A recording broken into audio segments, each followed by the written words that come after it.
édition du Sommet de la science des émotions 2026. Voilà, dites-moi dans les commentaires que vous m'entendez. Mettez-moi un petit signe dans les commentaires. Je suis ravie de vous avoir ici. Bon, je me suis régulée un petit peu avant, hein. C'est un événement qui est extrêmement important pour moi. Je me réjouis. Oh, vous mettez des pouces. Voilà, je me réjouis tous les ans à cette période de faire ce sommet. Voilà. C'est aussi mon cadeau d'anniversaire. C'est un petit peu égoïste. Voilà. Donc, je m'offre ce sommet avec des personnes qui sont extraordinaires pour partager avec vous. Et puis aussi pour mon anniversaire, je vais départager l'écran. Comme ça, je vérifie deux, trois petits points avec vous. Voilà, je vous vois dans le chat. Christophe est déjà dans les starting blocks. Je vais le laisser venir dans quelques secondes. J'aimerais juste vous poser vous poser un petit peu le cadre, comment va se dérouler ce sommet. Merci à vous pour vos vœux dans le chat. Voilà, donc j'ai une partie de moi qui est complètement excitée à l'intérieur, mais j'ai régulé un petit peu j'ai régulé, j'ai régulé tout ça pour qu'on puisse vous donner un plus beau sommet possible. Alors voilà, comment va se dérouler le sommet? On se voit pendant ces 5 jours, 9h, 11h, 13h, pour des échanges avec des personnes extraordinaires. Gardez juste en tête qu'aujourd'hui, à 11h30 interviendra Cyril Tarquinio, pas 11h. Donc, si vous avez bloqué toute votre semaine, eh bien, c'est tant mieux. Vous avez simplement à rester. On fait des petites pauses entre chaque intervention. Et vous pouvez bien sûr assister à tout le sommet au mieux. Pour ceux et celles qui ne peuvent pas assister en direct, soit à certains échanges, soit au sommet en entier, rassurez-vous, nous enregistrons tous les échanges et tout sera posé sur une plateforme, c'est-à-dire sur un campus qui est hébergé sur School. Dounia vous mettra le lien dans le chat. Vous pourrez vous enregistrer sur School et vous aurez accès à tous les échanges de toute cette semaine et aussi à tous les échanges des sommets d'avant. Voilà. Donc, qu'est-ce que je dois encore vous dire? Attends, j'ai pris des petites notes parce que histoire que vous ayez un cadre. Chaque échange va durer entre 1 heure et 1h30 maximum pour qu'on puisse respecter le timing. Je voudrais dire un grand merci aux intervenants parce que tout le monde intervient de façon bénévole. Il n'y a aucun transfert d'argent par rapport à ce sommet. Ça a été pour moi une volonté à l'ouverture quand j'ai eu l'idée de le faire il y a 4 ou 5 ans, de dire voilà, j'aimerais qu'on puisse transmettre, faire notre part et transmettre à la société et au monde de la connaissance pour qu'on puisse avancer tout le monde ensemble et atteindre une société émotionnellement saine. Donc voilà, un grand merci pour les intervenants qui ont choisi vraiment de dire ok, on y va et puis on fait ça de manière bénévole. Voilà. Comment fonctionne l'échange entre vous et nous? J'ai bloqué toutes les caméras, ce qui est normal. Je vais débloquer la caméra de Christophe. Je sais que vous l'attendez avec impatience pour qu'on puisse échanger. Vous pouvez, vous, échanger dans le chat. L'idée, c'est que ce soit un échange. Donc, ce n'est pas un transfert d'informations de haut en bas. Christophe et moi, on va parler d'un sujet qui nous tient à cœur, sur notamment l'intelligence émotionnelle. Et vous, vous pourrez poser vos impulsions dans le chat, poser vos questions et on va surfer sur la vague. Voilà. Donc, est-ce que ça vous va comme ça? Vous pouvez mettre un petit pouce ou un emoji dans le chat et comme ça, je sais que tout le monde est d'accord. On est déjà sur 77. C'est super. Je voudrais aussi dire un grand merci à Dounia. Dounia, c'est la perle qui m'aide, ainsi que Colette d'ailleurs. C'est les deux perles qui m'aident à organiser ce sommet. C'est un travail de monstre et elles sont là derrière en backup pour moi, pour faire en sorte que tout se passe de manière parfaite. Donc un grand merci Dounia et à toi aussi Colette. Ok, je crois qu'on est bon. Et avant d'inviter Christophe, j'aimerais partager avec vous une émotion avec laquelle je suis connectée ce matin. C'est l'émotion du wow, ou autrement appelé aussi en anglais le O. Je vais l'écrire dans le chat, A-W-E, pour ceux et celles qui parlent anglais. C'est le début du mot awesome. Dites-moi que vous connaissez. Et donc, traduit en français, le wow, c'est une émotion qui est très particulière qui est très jeune en termes de recherche, à peu près 15-20 ans. Et elle a plusieurs déclencheurs. Le déclencheur le plus connu, c'est l'émerveillement. Et c'est avec ça, en tout cas ce déclencheur-là, et en tout cas avec cette connexion-là que je démarre ce sommet, l'émerveillement, pour pouvoir avoir accès, voilà, à ce niveau de rencontre. Et j'espère que on va pouvoir vous partager ça. Voilà. Donc maintenant, j'invite officiellement Christophe. Alors Christophe, je crois que je dois t'aider à activer ta caméra. Donne-moi une petite seconde. Pour cela, démarrer la vidéo. Christophe, voilà, tu peux normalement activer ta vidéo. Bonjour. Est-ce que tu as ton micro? Dis-moi voir si tu arrives à brancher ton micro. Alors attends, ça aussi, il faut que je t'aide à le désactiver. J'ai tout fermé. Réactiver même leur son, vas-y. Voilà. Hello, Ça bonjour tout le marche? monde. Salut Corinne, vous m'entendez? Hello! Alors attends, je rebloque les vidéos et je rebloque les sons pour qu'on soit très bien et qu'on n'ait pas de problème pour le replay. Voilà. Ok, vous pouvez dire bonjour à Christophe. Allez-y, excitez-vous un petit peu dans le chat. Salut tout le monde. Joyeux On va- anniversaire Corinne aussi. Merci. Et on commence avec toi. C'est cool. Alors, un petit historique quand même. Je vais vous présenter Christophe. Je pense que une majorité de gens connaissent Christophe, bien sûr, dans la salle. Je vais vous présenter Christophe, mais je voudrais juste dire une chose. Le sommet de la source des émotions, il a démarré avec toi, Christophe. Je m'en souviendrai toujours. Tu as été le premier à dire oui. Il faut que je le dise. Tu as été le premier à dire oui quand j'ai eu l'idée. Ça a été une idée qui est passée comme ça dans ma tête très, très vite. Et je me suis dit, waouh. Et j'aimerais vraiment beaucoup avoir Christophe Hague. J'ai pris mon téléphone et j'ai eu 1 minute pour te convaincre de venir. Et là, en 1 minute, j'ai eu un oui. Donc, en fait, toutes les planètes étaient alignées. Et donc, merci Christophe, parce que je crois que sans ce oui-là, je ne sais pas si je l'aurais fait. Donc voilà, tu as été une grande impulsion pour moi. Et donc, c'est un honneur de pouvoir démarrer ce sommet quelques années après, 5 ans après, encore avec toi.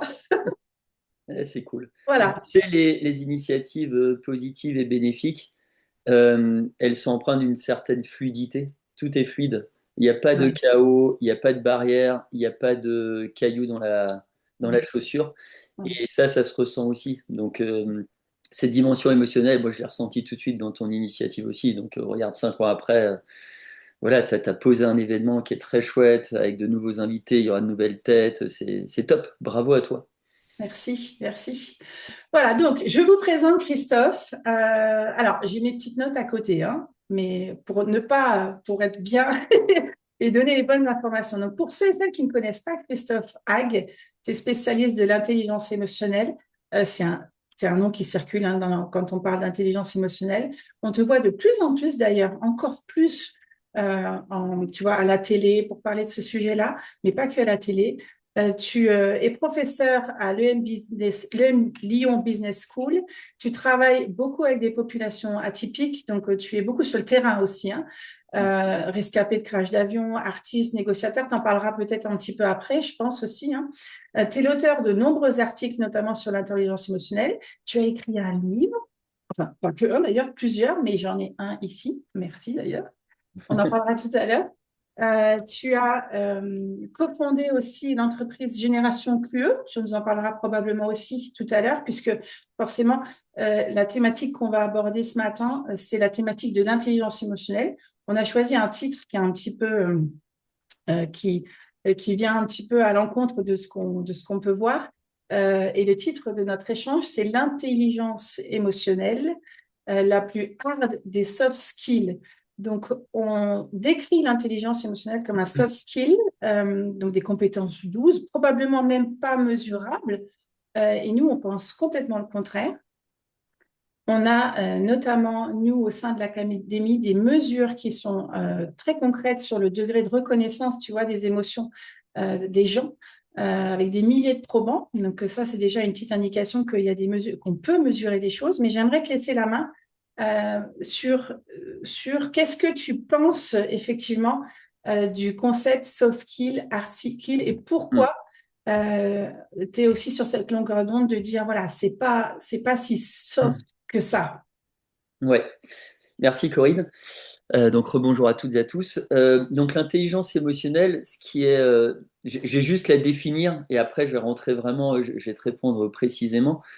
L'intelligence émotionnelle, donc c'est une forme d'intelligence qui a été découverte à la fin des années 80 et qui a été découverte de manière assez surprenante. Vous savez un peu toutes ces business stories, success stories qu'on voit qui ont démarré dans des garages californiens. Là, ça a démarré entre deux potes, John Mayer et Peter Salovey et donc deux chercheurs aux États-Unis. Et ils étaient en train, donc Peter Salovey avait invité John à repeindre la façade de sa maison.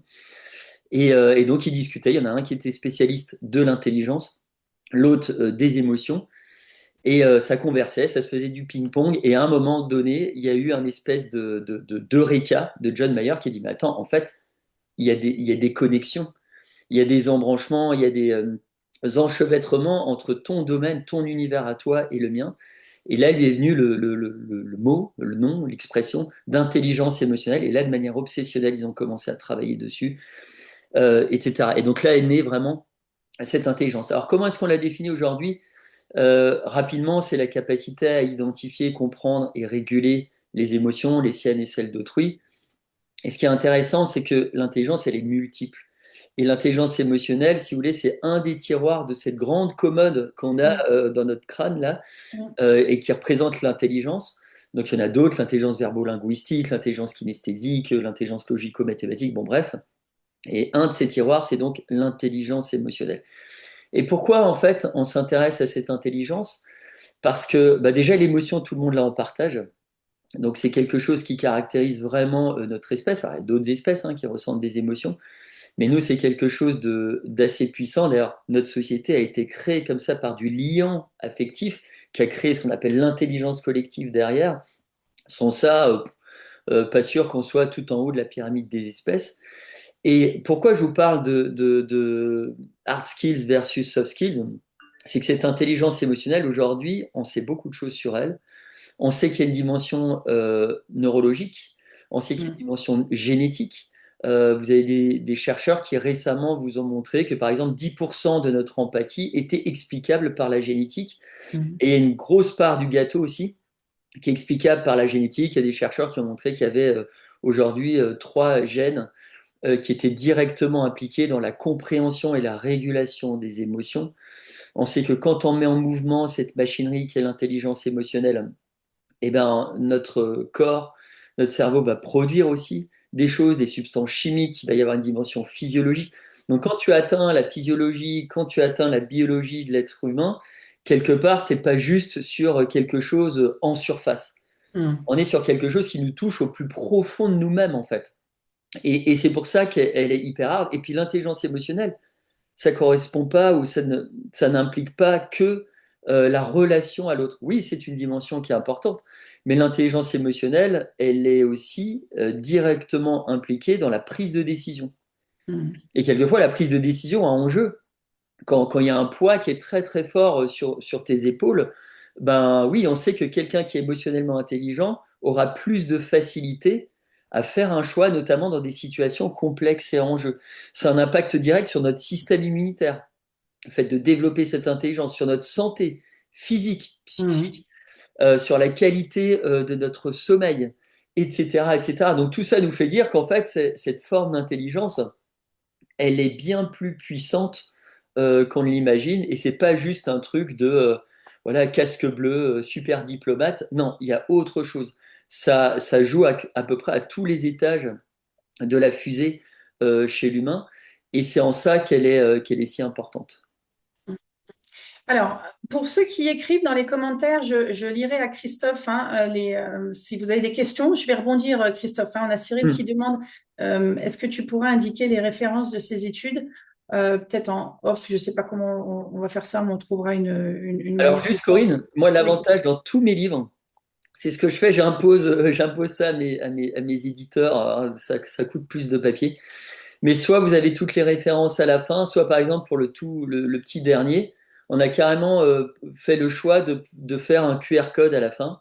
qui Ah, vous super. redirige vers toutes les références bibliographiques.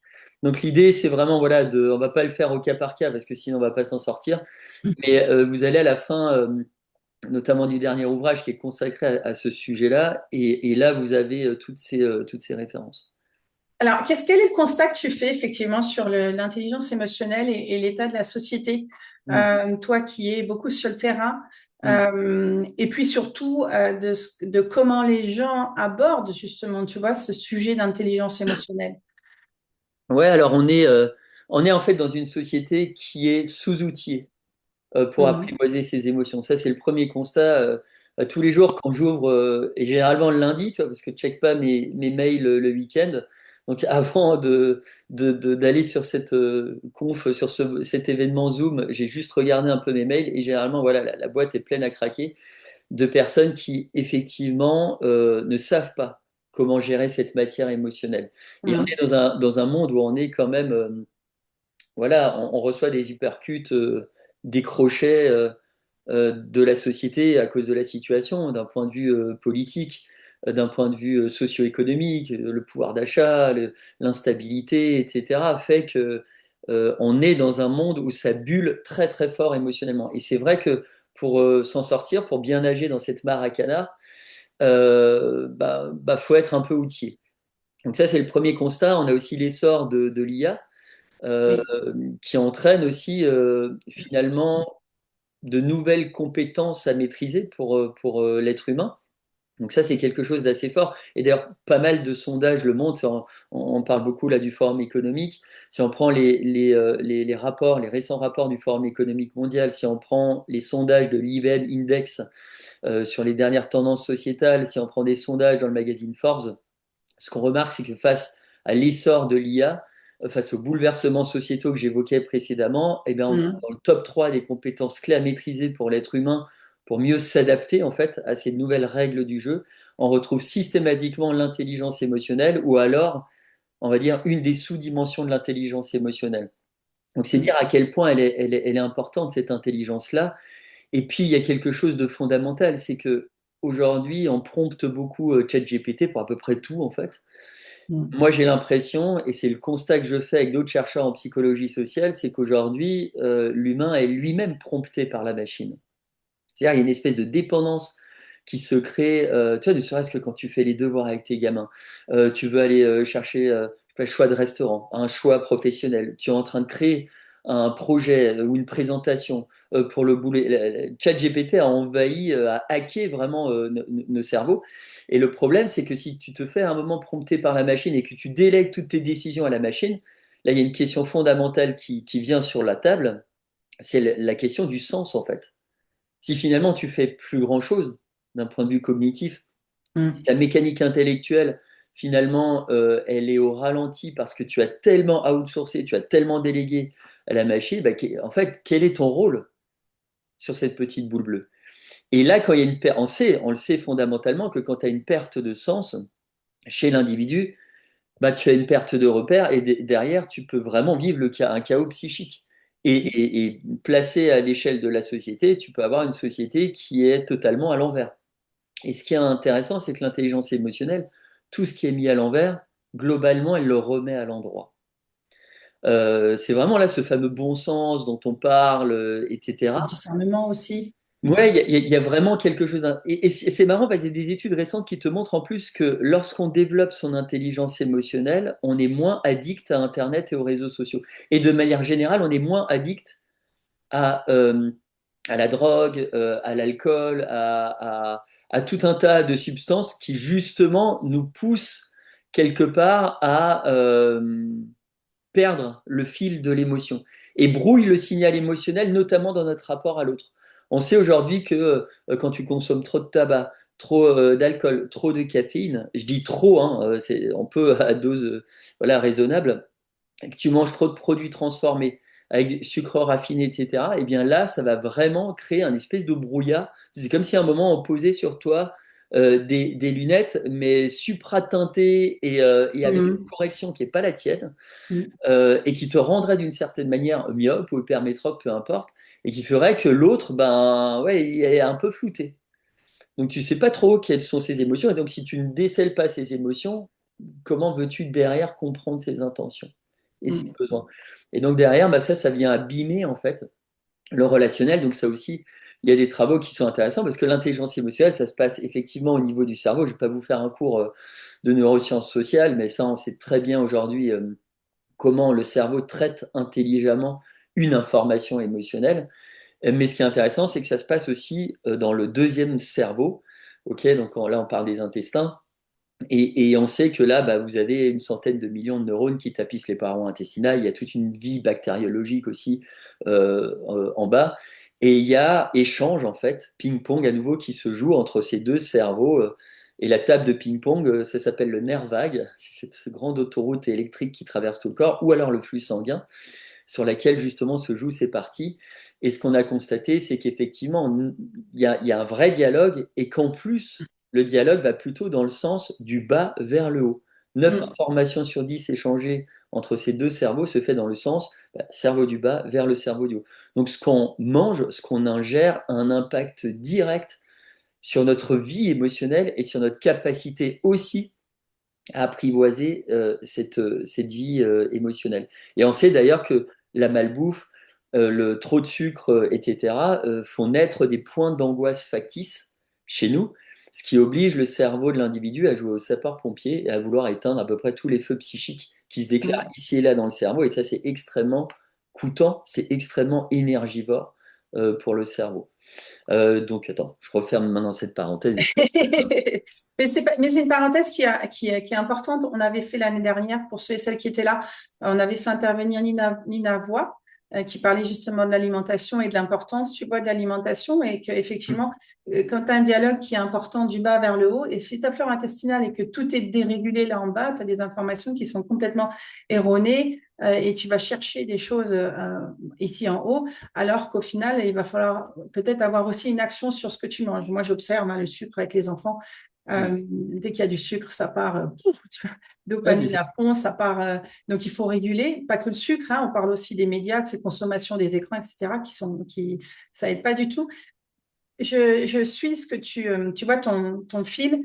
Pour moi, l'intelligence émotionnelle, c'est une possibilité de se reconnecter à soi, tu vois. Et tu dis souvent, hein, à l'heure de l'IA, pardon, IE, l'IA, bah, de toute façon, on fait avec, on avance avec, mais ça peut nous donner aussi la possibilité, puisqu'on peut gagner du temps, moi je le vois comme ça, d'aller travailler, tu vois, l'IE, d'aller sur le chemin, voilà, qu'est-ce qui donne du sens et si j'apprends à me reconnecter à moi-même, tu vois, aller ici chercher ce qu'il y a à l'intérieur, j'ai pas forcément besoin d'aller chercher des validations extérieures, tu vois, où tu parlais aussi de tout ce qui est surconsommation ou addiction.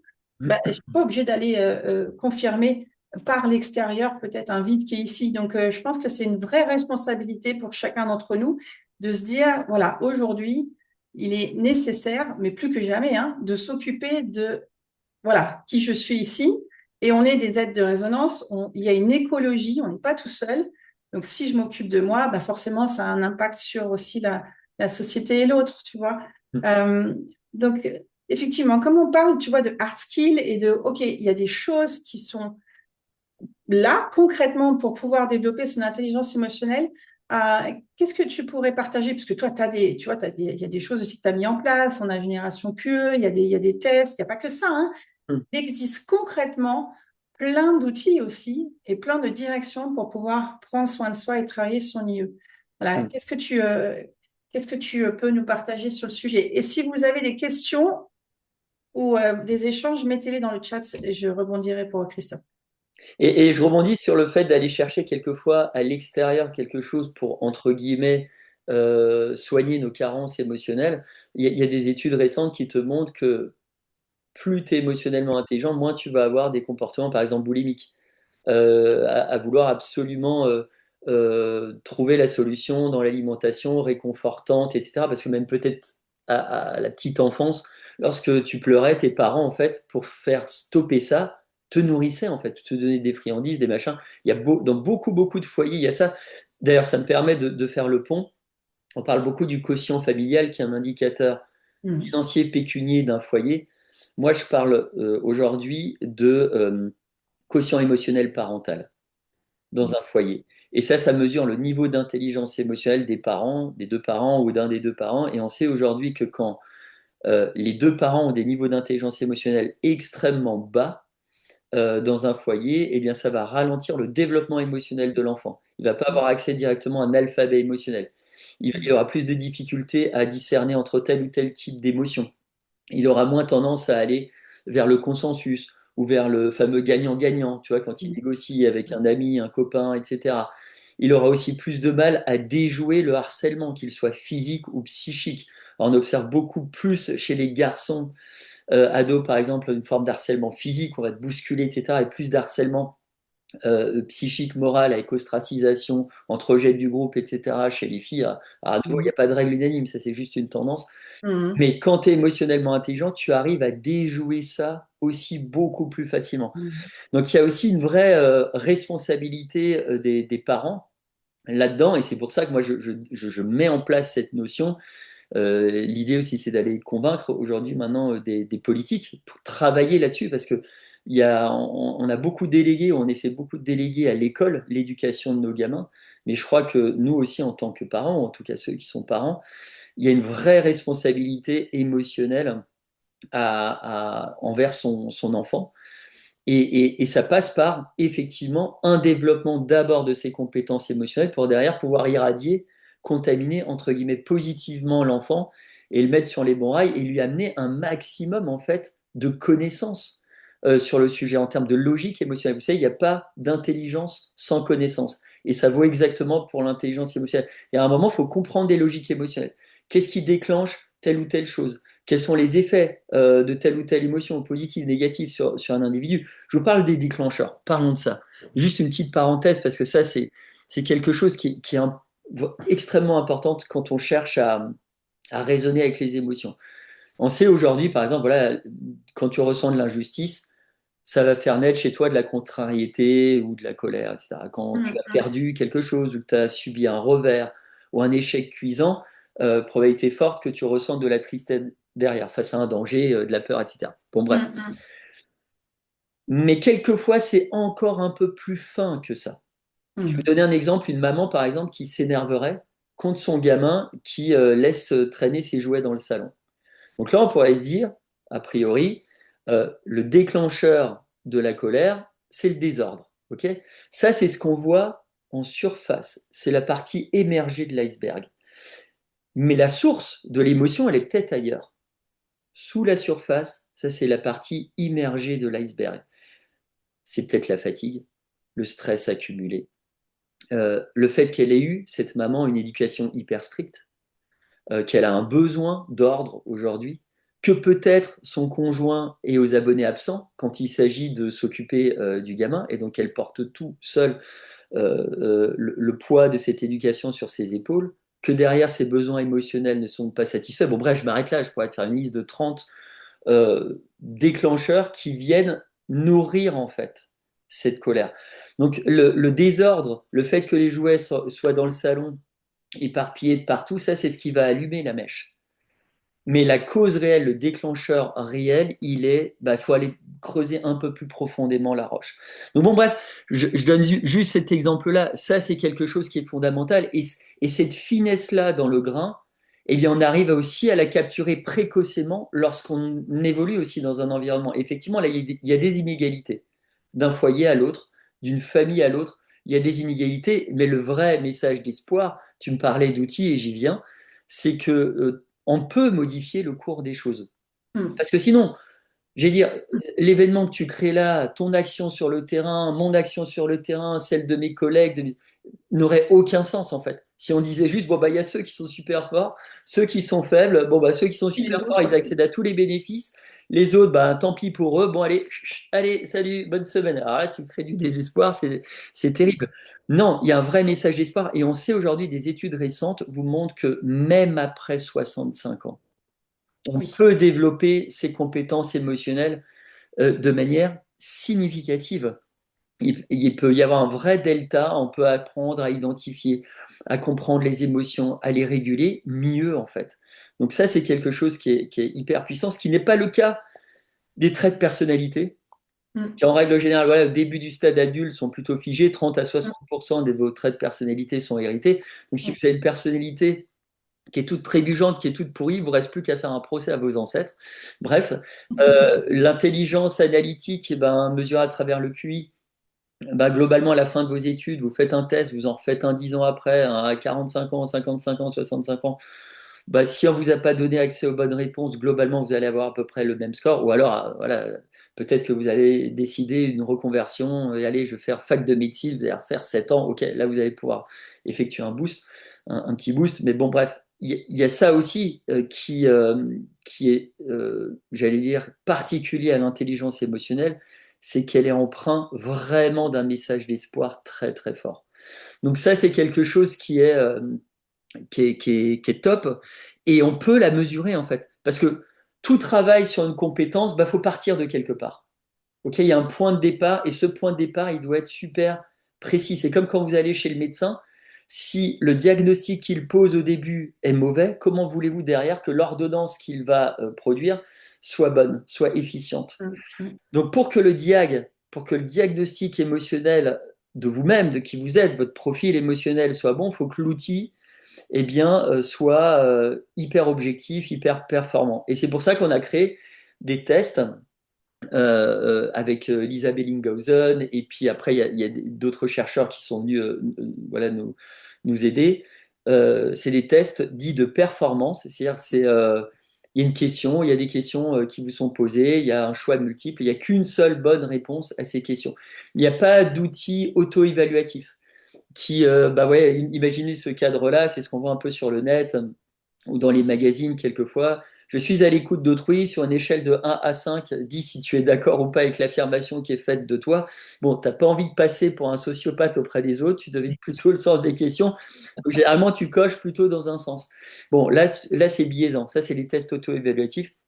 Nous, on est vraiment sur des tests objectifs. Il y a des fois des situations et on te dit, bah, tiens, quelle est dans cette situation-là la meilleure stratégie en fait de régulation émotionnelle? Et quand je dis meilleure, c'est celle qui est jugée entre guillemets comme la meilleure par des croisements de résultats en recherche, en Mm. neurosciences sociales, en psychocognitive, etc., différentiel, tout ça. Et donc, vous en avez un pour l'entreprise, ça s'appelle QE Pro, c'est pour les managers, et l'autre s'appelle QEG. Tu l'as dit avant, c'est sur un site génération-QE.com. On a vraiment voulu. Enfin, moi, c'était quelque chose que j'avais en tête depuis longtemps à l'époque, mais je savais que c'était un travail qui est tellement long quand vous voulez. Et c'est pour ça qu'il y en a très, très peu des tests comme ça de performance sur Mm. l'intelligence émotionnelle. C'est que Mm. vous savez que vous êtes parti, vous mettez un pied dans la porte et vous savez que c'est parti pour plusieurs années à étalonner le truc. C'est ouais, c'est vrai, c'est ce qu'il y a de plus compliqué en psychométrie à Ouais. faire. Mm. Mais on a réussi à le faire et je suis content qu'on ait réussi à le faire. Et l'idée, c'est pas de se jeter des fleurs ou quoi que ce soit. C'est juste se dire, en plus, on l'a fait sur une population francophone. C'est-à-dire, moi, j'en avais Mm. un peu marre de tous ces outils qui viennent des États-Unis et qui sont, tu sais, adaptés à la culture française. En réalité, on voit que c'est jamais trop adapté Oui. et qu'il y a des gros, gros biais culturels là-dessus. Donc, bon, Mm. voilà, ça, c'est un point de départ. Et derrière, effectivement, on peut commencer à travailler sereinement à partir de tout ça. Mm. Alors, il y a plein de commentaires, Christophe. Je vais les regarder. Donc, Dounia vous a mis le lien de Génération QE pour aller regarder, .com. Je reprends les questions. Tu as un bonjour de Bernard qui est venu te voir et hop, il est reparti. Bernard Ah, Anselme. super. Voilà. Et Bernard, Alors, je le mets là parce que je suis en train de le lire. C'est son livre aussi qui vient de sortir, Un voyage en forêt neuronale, ouais. j'adore Bernard et il est d'ailleurs dans quelques-uns de mes livres. Oui, il sera là demain. Puis ben, effectivement, quand tu parles et qu'on peut changer, tu vois, même en étant plus âgé, ben, le principe, tu vois, de neuroplasticité, activer des connexions neuronales, etc. Bon, Oui. avec les émotions, c'est un bijou, hein. On peut utiliser ça pour développer son intelligence émotionnelle. Alors, on est parti. Christophe demande, dans le cadre de tests de douance, zébritude, HPI, au-delà de l'entretien, seul le test de QI WAIS, WAIS 4 est considéré.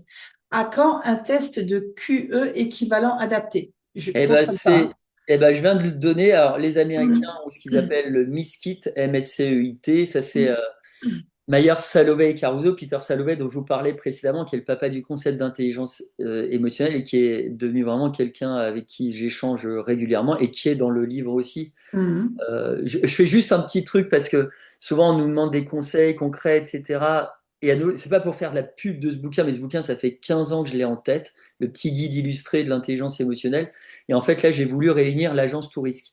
Il est Et dans là. ceux-là, il y a James Gross de Stanford, il y a Peter Salovey, il y a des gens en France, en Suisse, en Belgique, etc. Et il y a Bernard Ansaled, il y a Pierre-Marie Liédo de l'Institut Pasteur. Et je leur ai tous dit, je dis, écoutez, quel est votre conseil 5 étoiles?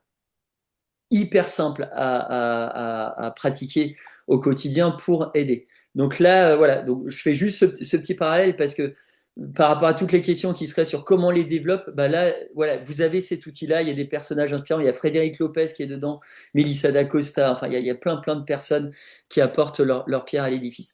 Donc pour répondre à la question, bah, aujourd'hui, l'équivalent, donc aux États-Unis, il y a le Miskit qui était le tout premier, donc il faut lui rendre hommage quand même à ce test-là. Nous, avec Lisa Bellinghausen, on s'était dit, tiens, il y a encore des choses à améliorer.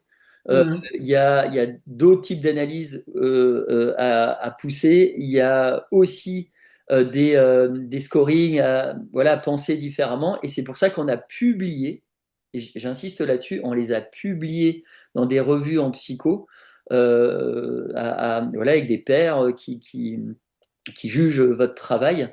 Et le QE Pro et le QEG ont été publiés là-dessus. Donc on est aujourd'hui sur des tests de cet acabit. Sauf que nous, le pari qu'on avait en tête, c'est qu'on ne voulait pas que l'individu passe 1h30 à passer un test, mais qu'il passe moins d'une demi-heure.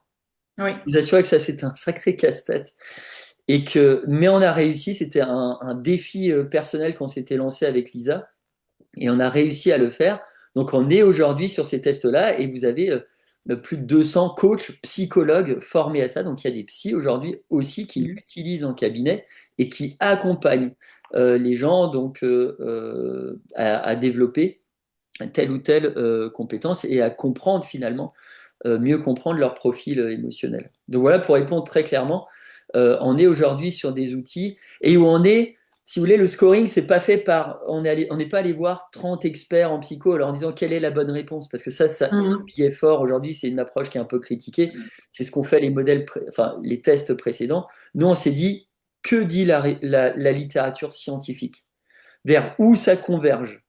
Quel est vraiment là ce qu'on a identifié comme étant la bonne réponse dans ce Mhm. choix multiple? Et ça, c'est quelque chose qui est différent. Et voilà, donc ces tests-là, aujourd'hui, ils existent. Ok. J'ai encore deux questions sur les tests, Christophe, hein. Je les pose et puis tu me diras, voilà, tu nous diras. Alors, Aude, bonjour Aude. Aude demande, que pensez-vous des tests de type EQI 2.0, Emotional Quotient Inventory, développés depuis 97 par Baron? Hmm. Alors, on reste sur, je ne vais pas prendre un test plutôt qu'un Mm. autre. Voilà, l'idée, c'est pas de sortir la Kalachnikov et voilà. Ouais. Mais on reste ici effectivement sur des tests auto-évaluatifs avec tout ce que j'ai dit précédemment. Donc en fait, on mesure quelque chose, mais ce quelque chose n'est pas ce que nous on appelle l'intelligence émotionnelle. Et à nouveau, un outil reste un outil, c'est un point de départ. Après, ce qui est important, c'est aussi comment vous allez être accompagné, comment vous allez en débriefer en fait, avec Oui. la personne qui est face à vous. Mais c'est vrai que si votre diag d'entrée de jeu peut être tout de suite plus objectif, c'est cool. Et le problème avec ces modèles-là, enfin avec ces outils-là, c'est qu'ils sont fortement, très fortement corrélés à des traits de personnalité. Donc en fait, on parle plus d'intelligence comme un process, au sens où nous on l'a défini, ouais, une intelligence, une capacité mentale à traiter une information, etc., pour produire un comportement, une décision à la fin et mieux s'adapter à un environnement. Là, on mesure finalement des traits de perso. C'est-à-dire que si vous faites passer des questionnaires sur des traits de personnalité, vous allez obtenir à peu près des choses équivalentes. Donc ça apporte pas quelque chose de neuf. Et en plus, Mm. ça ne mesure pas ce que nous, on considère comme étant voilà, une forme d'intelligence. On a une dame, alors on a Ghislaine, tu nous dis est-ce que le test est gratuit et comment l'utiliser en coaching? Je pense, mais tu me donneras ton avis, Christophe, que quand on veut commencer à mesurer son intelligence émotionnelle, enfin, et qu'on veut aller sur ce chemin de test, pour moi, le mieux, c'est de se faire accompagner et pas de faire ça un petit peu dans son coin, puisque tu as le test, mais après, qu'est-ce que tu en fais, quoi? Tu vois? Oui. Quel est Alors, ton avis? ok, il y a deux choses là. Donc, ce que tu dis est juste. Alors, on peut très bien le faire comme ça pour. Nous, on voulait un peu casser les codes, que les gens effectivement puissent le faire, mais effectivement, ça c'est en T1, en temps 1. Et en temps 2, ce qu'on recommande très fortement, c'est qu'une fois que vous avez reçu votre rapport, nous, il y a une vingtaine de pages, c'est très précis, vous avez 11 scores, etc. C'est justement d'aller chercher, d'ailleurs, vous pouvez même être accompagné en distanciel, etc.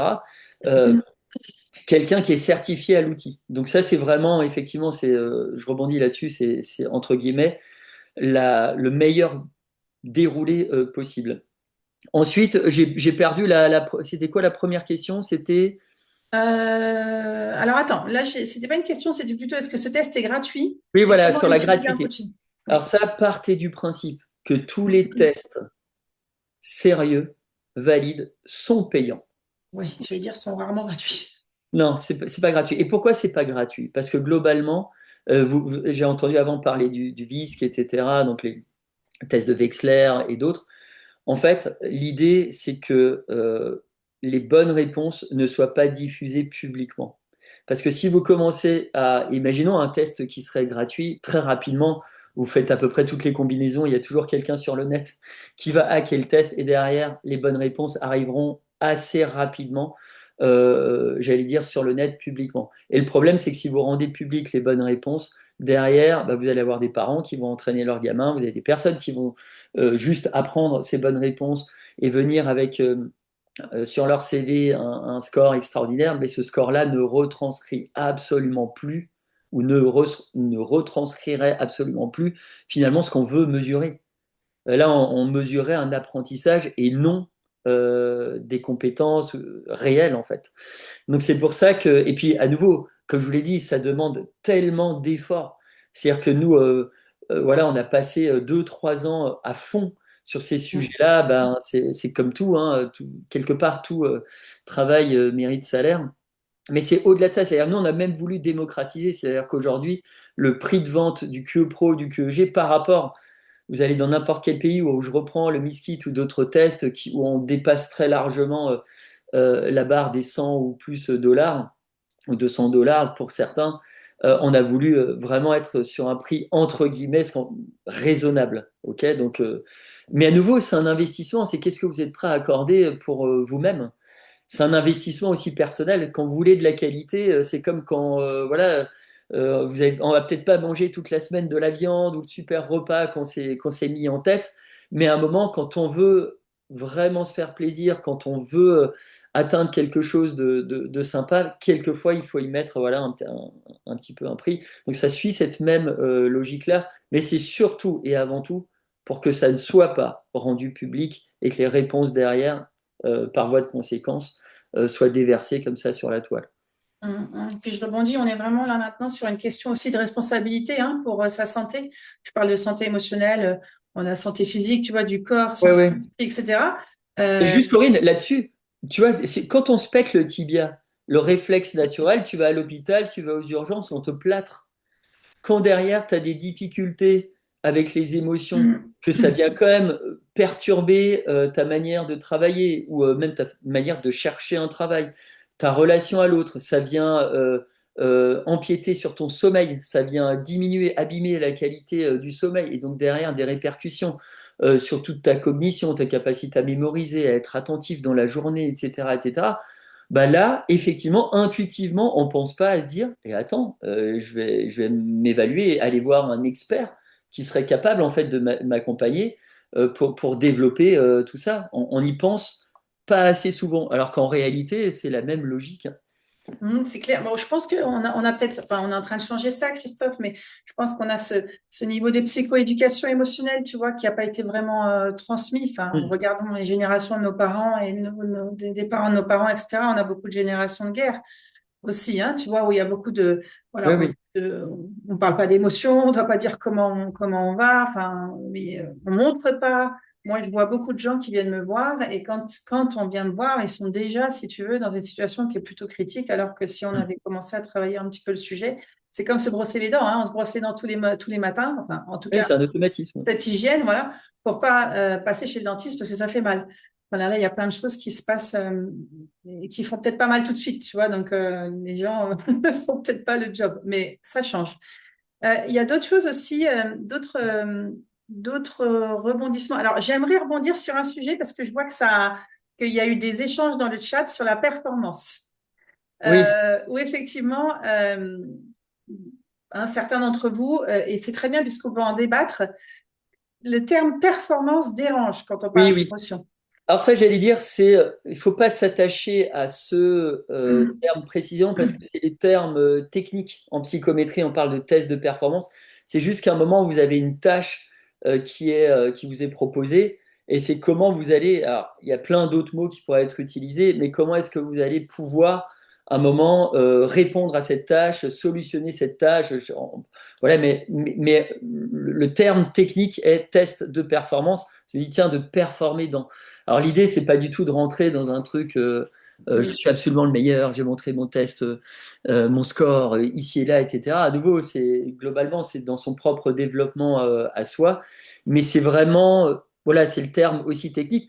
Et en même temps, voilà, dans une tâche, comment est-ce que tu arrives à la solutionner? Ben, on est confronté à ça tous les jours.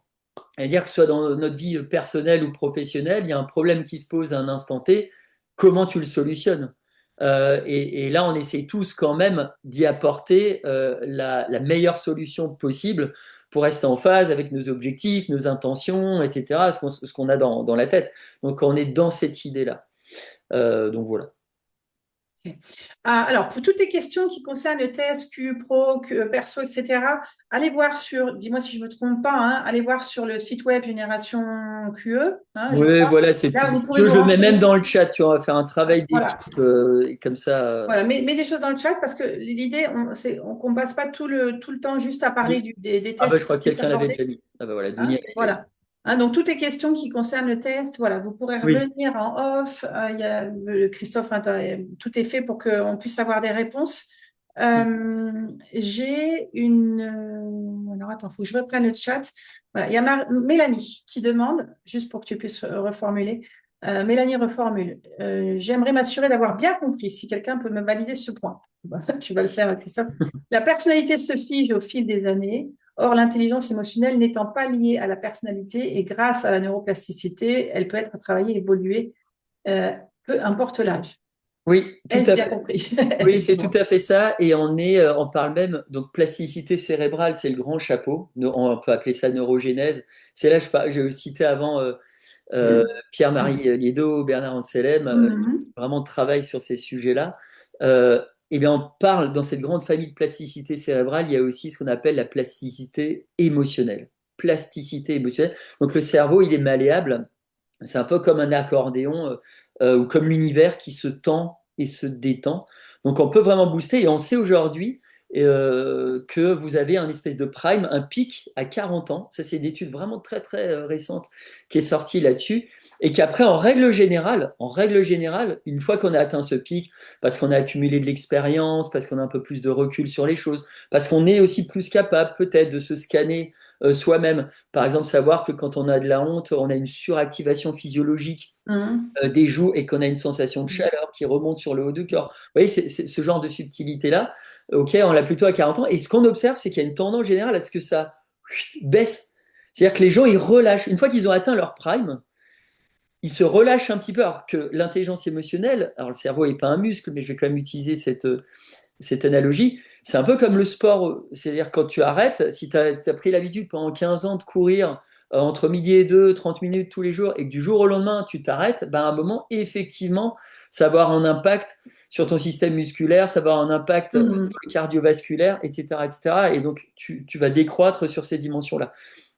C'est exactement la même chose pour l'intelligence émotionnelle.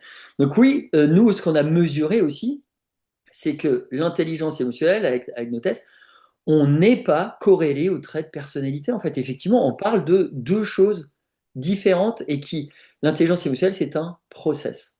Et effectivement, celui-ci, il peut évoluer, il peut se renforcer à force de s'entraîner. Alors, attention, on dit avec l'âge, vous avez des personnes qui ont des niveaux d'intelligence émotionnelle, mais supra-élevés déjà à 20 ans, en fait. Parce qu'elles ont compris plein de choses, parce qu'elles sont peut-être issues aussi d'un foyer avec un QE parental très élevé, etc. Parce qu'elles ont découvert, ou elles ont goûté à plein d'expériences émotionnelles. Et moi, je me rends compte des fois, je travaille aussi avec des chefs d'entreprise, mais qui ont, par exemple, pas loin de la soixantaine, et qui jusque-là essaient de tout calculer, de tout border, faut qu'il n'y ait rien qui dépasse dans leur truc, et qui d'un coup se retrouvent à un carrefour de leur vie où il y a un truc qui était un imprévu, mais un imprévu plutôt fort, ces personnes-là explosent en plein vol comme challenger en fait. Ouais. Et combien j'en ai rencontré des comme ça, y compris des personnes que vous connaissez, mais je vais taire leur nom, qui font la une de certains magazines, etc., et qui du jour au lendemain, se sont retrouvés dans des cliniques privées en Suisse à déambuler comme des zombies médicamentés parce qu'ils étaient en train d'expérimenter des phases dépressives extraordinairement élevées et compliquées, parce qu'ils n'avaient pas les outils pour gérer un moment ce surplus émotionnel, parce que jusque-là, tout tenait dans la boîte. Sauf qu'on est dans un univers aujourd'hui où de plus en plus la boîte, elle est malmenée, et on se rend compte que ce qui souvent protège les gens, ce sont des boîtes en carton. Donc ça, hein, c'est comme l'histoire des petits cochons ou quoi. Quand tu commences à souffler sur ce type de maisonnette, Ça ça s'envole. s'envole vite, quoi. Et ça se casse. Ouais, c'est une vraie responsabilité, hein. Je Hmm. voudrais rebondir, il y a Fanny qui partage une expérience. Elle dit en même temps, on performe mieux en entreprise quand on est émotionnellement intelligent. Je pense Hmm. que tu diras pas le contraire. C'est toujours comme cela que j'ai réussi à débloquer des budgets pour développer celles de mes équipes en évoquant les soft skills qui y sont liés. Oui, c'est vrai, parce qu'en plus, il y a un truc, c'est pas le temps, parce que l'intelligence émotionnelle, c'est une forme d'intuition. C'est pas le temps d'avoir d'un coup l'intuition de dire, eh, attends, il faudrait plutôt A que B, ou il faudrait plutôt aller dans cette direction, etc. Ça, c'est important. Ok, toi, tu sais quelquefois même sans savoir, parce que ça processe tellement vite en quelques centaines de millièmes de secondes, tout ce mécanisme émotionnellement intelligent. Ok, mais il y a aussi de pouvoir à un moment, entre guillemets, vendre ton idée à l'autre. Là, donc il y a le marketing du. Et là, c'est intéressant parce que l'individu émotionnellement intelligent, il dispose d'un vocabulaire émotionnellement riche. Et parce qu'il a déterminé les causes aussi, il a identifié les causes de ce qui lui a amené cette espèce d'oreca ou de tilt, et donc la direction qu'il veut prendre, et ben, il va pouvoir utiliser les bons mots et mettre en avant les deux, trois points élémentaires qui ont finalement forgé son intuition et partager ça avec son équipe, et ça permettra d'entraîner les choses. Donc ça, effectivement, c'est un facilitateur. Et là, je sais pas, Corinne, parce que j'ai le chat qui est ouvert, je vois Vas-y, vas-y. quel lien, dit Pascal, avec la résilience. Oui. Alors ça, c'est intéressant parce que pareil, dans le dernier bouquin, j'ai allé voir Caroline Receveur, que vous connaissez peut-être, qui est sur les réseaux et qui a eu un cancer du sein, qui a été une vraie épreuve de vie pour elle, et qui me raconte comment elle s'en est sortie aussi en partie psychiquement grâce à son intelligence émotionnelle. Et là, aujourd'hui, il y a une somme d'études académiques qui montrent ce lien direct entre intelligence Oui. émotionnelle et résilience. Je reprends le cas du cancer du sein, qui est quand même le cancer qui tue le plus chez la femme. Et on se rend compte que quelqu'un qui est doué d'intelligence émotionnelle, ou quelquefois qui a simplement la croyance d'être émotionnellement intelligente, eh bien cette personne-là va non seulement accepter plus facilement le diagnostic, va mobiliser des ressources psychiques qui vont la maintenir à niveau pendant toute la phase médicamentée, pendant la chimio, Mhm. etc. Mhm. Derrière, lorsqu'elle s'en est sortie, aura moins peur de la récidive, ne se sera pas coupée de ses cercles premiers qui sont ses premières valeurs refuges en fait, Mhm. le soutien moral, et en plus, eh bien, va se retrouver avec un élan motivationnel à se réinscrire dans la société, soit en essayant très rapidement de nouveau d'avoir un job, ou alors voilà, elle va se mobiliser dans une association ou autre chose, mais elle va pas rester inactive par rapport à tout ça. Donc elle sera finalement toujours en mouvement et toujours à la surface. Elle sera pas noyée. Elle aura toujours une zone de respiration suffisante pour être capable de digérer, d'absorber finalement toute la lourdeur, toute la pénibilité de la maladie, entre guillemets. Donc il y a un impact direct. Et sur la résilience, moi, c'est ce que je raconte dans mes livres. Enfin, Corinne connaît ça, mais je vais voir justement des personnes qui ont vécu des situations de vie ou de mort Mhm. et qui se sont relevées à chaque fois grâce à l'intelligence émotionnelle. Que ce soit des personnes qui étaient dans des expéditions en haut de l'Everest ou du K2, des personnes qui ont été victimes d'accidents d'avion, de crash d'avion et qui ont dû survivre dans des environnements hostiles, etc. Toutes ces personnes, à chaque fois, ont fait preuve d'une résilience extraordinaire en se fondant justement sur une gestion des émotions. Et ça, c'est ce que je raconte dans pas mal de bouquins, quoi. De toute façon, la gestion des émotions, hein, c'est, j'allais dire, un socle hein, qui est vraiment très important quand on parle d'intelligence émotionnelle. Mm. Euh, Et qu'est-ce que juste tu sur la as... résilience, pardon, Corinne, je partage juste une petite anecdote pour aller encore plus loin là-dedans. Il y a un type, ça vient juste là, que j'adore, qui s'appelle Damien Eccles, qui à l'âge de 18 ans a été condamné à mort aux États-Unis pour un triple homicide de trois enfants. On est dans les années 90. Et Damien Eccles, il va rester 18 ans dans une prison. Alors, dans une prison, vous faites deux pas pour la longueur de la et deux pas dans l'autre sens, sans Mhm. lumière du jour. Bon, bref, dans un cercueil en fait. Il a dû vivre pendant 18 ans dans une espèce de cercueil, sans lumière naturelle. Et Damien Eccles, ce qu'il a protégé de la crasse, du toxique, parce que moi-même, je me suis auto-censuré dans le livre. Ça fait pendant un an et demi, j'avais une correspondance avec lui. J'ai échangé avec lui et je peux vous assurer qu'il a subi des choses horribles. Mais ce qui lui a Mhm. permis de rester à l'équilibre d'un point de vue émotionnel, c'est notamment la lecture. Il a lu plus de 2 ou 3 000 bouquins, j'ai plus le chiffre exact en tête. Ça pouvait être des romans de fiction, ça pouvait être des livres sur la psychologie humaine. Et c'est ça qui lui a permis de développer, donc il le raconte, ça, ses compétences émotionnelles. Et c'est comme ça, en fait, qu'il a survécu. Donc là, en termes de résilience, là, vous avez quelqu'un qui a vécu vraiment le côté obscur de toute l'humanité et qui a réussi à retourner, entre guillemets, à la lumière 18 ans plus tard, parce qu'il s'était autoprotégé. Il a eu ce réflexe-là de développer ses compétences émotionnelles, parce que c'est ça le plus costaud. C'est pas de faire de la fonte, de soulever du poids, d'être encore plus musclé que son voisin sociopathe. Non, la force, il l'avait dans sa boîte crânienne. Et justement, je voudrais rebondir. Après, je vais regarder un peu les commentaires, Christophe. Qu'est-ce que tu as remarqué? Quel est le point commun ou les compétences émotionnelles principales, tu vois, qui relient ces gens-là, ces gens qui Ouais. sont, bah, Alors, il y a beaucoup de choses. Déjà, ce sont des personnes aussi qui sont dans l'écoute active. Mhm. Donc, il y a très, très peu de gens qui écoutent activement. Tout le monde a déjà, lors d'une conversation, tu vois, t'es en train déjà de penser à ton deuxième ou troisième coup argumentatif, ce qui fait que tu es concentré sur ton propos, mais tu n'écoutes pas vraiment l'autre. Donc, tu passes à côté d'informations qui peuvent être utiles dans une conversation. Donc, il y a déjà ça, l'écoute active. Ce sont des personnes qui sont profondément gentilles. Alors, quand on dit gentil, des fois, on se dit ah, trop bon, trop, hein, vous connaissez la suite. Mhm. Mais ce sont des gentils capables de dire non. Mhm. Et quand je dis capable de dire non, t'es pas obligé de vociférer, t'es pas obligé d'invectiver, t'es pas obligé d'agresser l'autre quand tu dis non. Tu peux le dire simplement avec ta personnalité, ta manière de dire les choses, etc. Ce sont des personnes aussi qui deviennent des aimants sociaux. C'est-à-dire, inéluctablement, ils attirent en fait autour d'eux. Pourquoi? Parce qu'ils écoutent bien et parce qu'en plus, dans ce qu'ils produisent, non seulement ça doit servir leur propre niveau de bien-être, mais aussi les autres. Ça, c'est quelque chose d'important.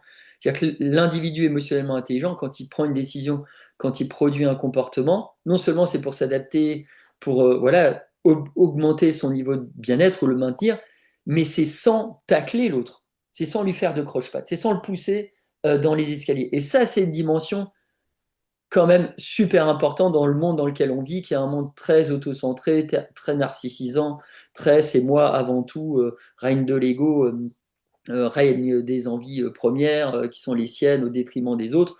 Bref, on est aussi là-dedans.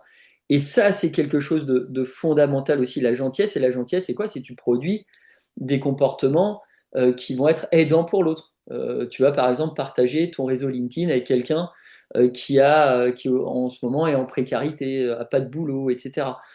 Tu vas aider quelqu'un dans le métro, où tu laisses ta place une personne âgée, où tu vas à un moment donner ton temps aussi avec une certaine forme d'utilité pour la société, etc. Enfin, il y a plein de manières d'être dans ce registre-là. Et en plus, ça booste ta longévité. Tu produis aussi plus d'ocytocine, tu Mhm. produis moins d'hormones de stress, de cortisol, etc., etc. Donc il y a un vrai, vrai enjeu aussi à être dans ce registre-là. Ce sont des personnes qui ne sont pas toxiques. C'est pour ça qu'elles aimantent autrui. Ça, on l'a démontré dans une étude récente. Plus tu es émotionnellement intelligent, plus tu es bon sur différentes dimensions de l'intelligence émotionnelle, moins tu es dans la manipulation de l'autre. Parce que j'en avais marre de ce postulat de départ que je retrouvais Mhm. ici et là dans des articles de presse. On dit oui, mais dans l'intelligence émotionnelle, il y a intelligence. Donc, tu vois, il y a le côté un peu Machiavel. Il y a le Mhm. côté un peu, tu vois, il y a quelqu'un qui va te hacker le cerveau, le machin. Bon, en fait, non. Plus tu es émotionnellement intelligent, moins tu cherches à placer l'autre en position d'infériorité, de malaisance, de gênance pour abuser d'une certaine manière de l'autre ou lui imposer ton objectif de manière assez significative. Donc ça, c'est quelque chose aussi d'important. On les reconnaît à ça, ces personnes. Et ce sont des personnes qui accordent du temps de cerveau dispo aux autres, globalement parlant. Ils ont compris que c'est l'autre aussi qui porte tes opportunités. Seul, en réalité, regardez bien, faites cette auto-analyse, tout seul, hein, on fait globalement rien. On peut avoir des idées, on peut avoir mais des choses extraordinaires, hein. Mais la mise en œuvre de ces idées, la mise en action, tu as besoin de l'autre. Donc, il y a aussi ce côté-là très tourné vers l'autre. Et puis, je vais vous dire une chose, et ça, c'est quelque chose d'important, c'est que quand on est émotionnellement intelligent, des études le montrent, on n'est pas dans la rancune et la rancœur. Donc ces personnes-là arrivent à gérer et la tristesse et la colère qui viennent, voilà, c'est les essences de ce moteur psychique-là, Mhm. rancune, rancœur, qui sont deux choses différentes, mais je laisse comme ça les choses en surface. Ce sont des personnes aussi qui ne mentent pas. On est dans une société du mensonge. Il y a beaucoup de fake news, il y a beaucoup de personnes qui mentent juste pour exister en réalité, ou juste pour se faire accepter. On le voit bien, il y a des problèmes économiques des fois, et quand quelqu'un te dit, ah tiens, cet été, j'ai fait tel ou tel type de vacances, des vacances, waouh, tu parlais de cette émotion avant, euh, et ben derrière, souvent, on le remarque ça, on l'observe, ben les personnes vont s'inventer une vie en fait, Mhm. vont s'inventer un souvenir, vont essayer juste pour être accepté, etc. Parce que à nouveau, on veut presque devenir son avatar social pour plaire à autrui. Eh bien, quand tu es face à quelqu'un d'émotionnellement intelligent, cette personne, globalement, ne ment pas. Et là, d'ailleurs, on est en train de tester si ces personnes sont plus capables que les autres. Il y a déjà des études un peu là-dessus, mais vraiment, on veut encore plus objectivement, si elles sont plus capables que les autres de détecter le mensonge. Donc ça, si vous allez sur mes réseaux sociaux, Instagram et tout, c'est une étude qu'on mène hein, avec un chercheur, un docteur en psychologie cognitive, qui spécialité criminalistique. Et Mhm. on a fait comme ça, on mène cette étude-là. On va bientôt proposer ça à peu près 1000 étudiants là, dans moins d'un mois. Donc, si vous voulez y participer aussi, vous allez sur mon Insta et c'est dans ma bio. Voilà. Si vous voulez aider la recherche sur le sujet. Et regarde Dunia, qu'on est-ce que reconnaît, tu... tu vois, portrait robot, entre autres, de ces personnes. Mhm. Dunia, est-ce que tu peux rapidement trouver le profil Insta de Christophe? Je crois qu'on l'a dans nos archives. Comme ça, tu peux le mettre dans le chat. Justement, je pense qu'ils ont un socle, tu me dis si tu valides, hein, pour pouvoir avoir ces caractéristiques que tu poses émotionnelles. Il y a un socle qui est la connaissance de soi et Ouais, ouais, prendre c'est soin ça. de soi. Tu vois, sans ça, c'est pas possible. Ouais, et puis c'est vraiment, et d'ailleurs, c'est l'une des dimensions les plus compliquées de l'intelligence émotionnelle, c'est être capable notamment à scanner ses propres sensations physiques et physiologiques, de la tête aux pieds. Savoir par exemple que quand tu es dans une phase un peu déprimée, etc., que tu vas Mm. ressentir plutôt de la froideur, une sensation de froid, ici et là dans le corps. Que j'ai parlé avant de la honte avec cette chaleur qui envahit, etc., etc. Bref, vous avez des personnes qui sont plus capables que les autres, mais ça se travaille en fait. Parce qu'une Pareil. fois que tu as, si vous voulez, nous, le rôle des chercheurs dont je fais partie, c'est d'essayer de craquer d'une certaine manière le Da Vinci Code expressif de l'émotion. Et une fois qu'on a codifié tout ça, eh bien, c'est de retranscrire ça à vous et de se dire, OK, maintenant que j'ai mis des mots sur telle ou telle sensation, chaleur, froideur, activation du tonus musculaire ou désactivation, tiens, une espèce de léthargie musculaire ici et là, etc. Une fois que vous avez accès à cette connaissance, souvenez-vous, je vous disais, il n'y a pas d'intelligence sans connaissance, eh bien, à un moment, vous allez conscientiser la chose. Et quand vous serez, à un moment pris d'une émotion particulière, vous serez encore plus attentif à ces signaux-là. Et derrière, c'est comme ça que vous allez développer une intériorité beaucoup plus forte. Et effectivement, là, tu arrives à une conscience de soi qui est encore plus forte. Moi, j'aime bien le terme de lucidité de soi. Mhm. Effectivement, aujourd'hui, on voit que les personnes émotionnellement intelligentes ont beaucoup plus de lucidité sur elles-mêmes que les autres, parce qu'elles savent faire le tri aussi de tout un tas de choses. Elles savent faire le distinguo entre ce qu'est une émotion et ce qu'est finalement ses propres traits de personnalité ou les personnalités des autres. On peut être émotionnellement intelligent et avoir des caractères, voilà, et être pas forcément super méga extraverti, par exemple. Moi, je connais des personnes qui sont plutôt posées, etc., qui ont un niveau d'intelligence émotionnelle élevé, mais sans être dans cette espèce de mythe de l'extraversion, d'être forcément toujours H24 tourné très fort vers la recherche nutritive du rapport à l'autre, etc. Donc, il y a plein de nuances. Mais cette conscience de soi, effectivement, on l'a un moment en étant capable de décoder, j'allais dire, cette équation émotionnelle physiologique en nous. Alors, tu en parles dans ton livre, on utilise aussi, c'est un des points communs, hein, parmi tant d'autres, Christophe, on utilise nous aussi à l'Académie le body scan. Alors, il y a une chose, c'est que j'observe que beaucoup de gens sont déconnectés de leur corps. Oui. On parlera aussi, hein, durant le sommeil, Ségolène Géza, qui va intervenir, travaille beaucoup avec le corps. Donc, nous, on travaille aussi beaucoup avec le corps. Tu connais probablement, hein, le Body Map of Emotion. Donc, on peut avoir des empreintes émotionnelles et petit tips, vous tapez sur Google, hein, Dounia, tu peux poser sur Google, et il y a des vraies images pour ceux qui n'arrivent pas, par exemple, tu vois, à décoder l'empreinte dans le corps ou à connecter sur le corps. Souvent, on peut montrer, tu sais, ces body maps, expliquer Oui. comment ça fonctionne et par résonance, tu vois, par miroir, Mm. de scanner chez soi et de se dire, OK, comment c'est chez moi? Et tu dois l'observer aussi, hein, je trouve qu'on est vraiment dans une société très déconnectée du corps et parfois, ça peut mettre du temps. On peut avoir, tu sais, enfin, moi j'ai des gens qui viennent me voir qui disent c'est lourd, c'est léger. Et on va pas plus Mm. loin, tu vois.